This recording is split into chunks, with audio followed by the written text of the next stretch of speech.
Hey, what's up guys?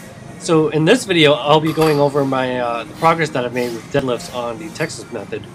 So true heavy deadlifts are done only once per week on this program, and they're done on intensity day, which is Friday for me.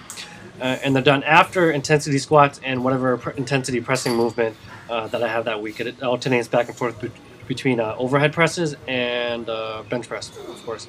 And just like the other lifts, the initial goal is to try to hit a new 5-rep max each week. And when that gets too tough, you drop down to triples, and when that gets too tough, you then drop down to singles. So that's what you're seeing here is just me pulling some singles.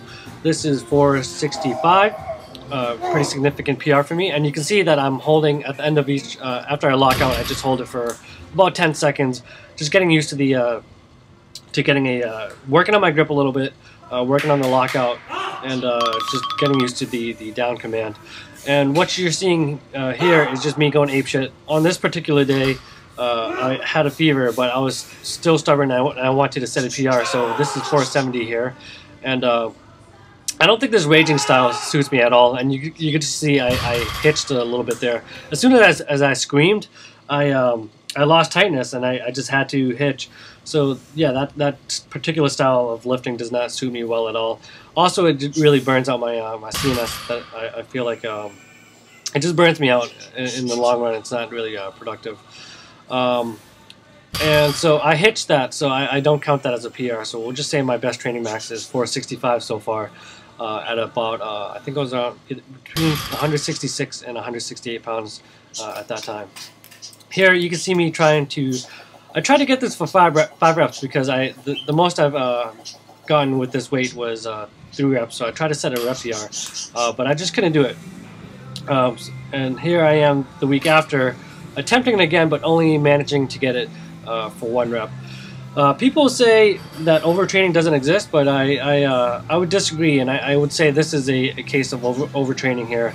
Overtraining to me, I guess it depends on how you define it, but overtraining to me is defined by if you can't recover soon enough for your next session to make progress, then you've overtrained. Or if you under recovered. If you work so hard from one session that it negatively affects your next session after that. That to me is overtraining, and I think that's what happened here. That 470 when I was sick and just raging, I think that really dug a huge hole in my recovery, and it just really affected my lifting. So anyways, phase 3 of the Texas method begins here. So instead of trying to progress every week with the same rep range, and you just keep increasing the intensity, what you do is cycle the rep ranges. So here, this week here, I'm doing 5 reps. The week after, I'll do 3 reps. The week after, I'll do 1 rep.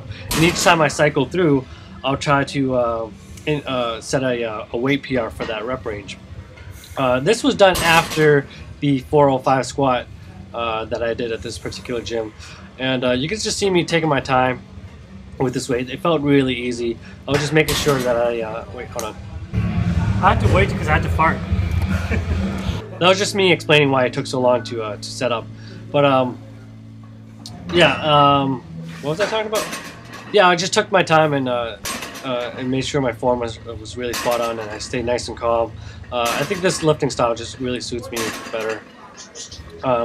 One problem with the Texas method program, since the deadlifts are done only once per week, is that I just don't get enough technique practice in. So an easy remedy is to just throw in back offsets, and then I can also auto-regulate as well. Just drop it about 20%. I think I sharted. And then I can auto-regulate with how many reps I want to do with that particular weight. Anyways, that's it guys. Thanks for watching, and I'll talk to you next time.